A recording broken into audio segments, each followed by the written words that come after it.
વલસાડ જિલ્લાના ભિલાડમાં નશામાં કાર ચાલકે બાળકને કચડી નાખ્યો।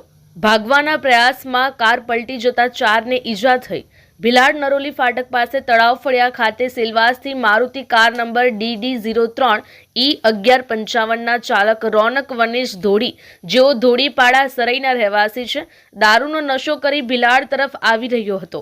કાર ચાલકે દારૂનો નશો કરી વાહન પૂર ઝડપે અને ગફલતભરી રીતે હંકારી લાવી તળાવ ફળિયા ખાતે રહેતા સતીશ ભીમરાવ ગોસાવીના રોડ કિનારે ઘરના ઓટલે ચડાવી દીધી હતી।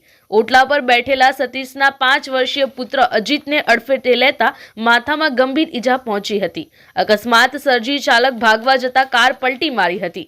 કારમાં સવાર ચાલક સહિત 4 વ્યક્તિને નાની મોટી ઈજા પહોંચી હતી। ગંભીર રીતે ઈજા પહોંચેલા બાળકને ભિલાડ હોસ્પિટલમાં લઈ જવાયો હતો। ત્યાં હાજર તબીબે બાળકને મૃત જાહેર કર્યો હતો।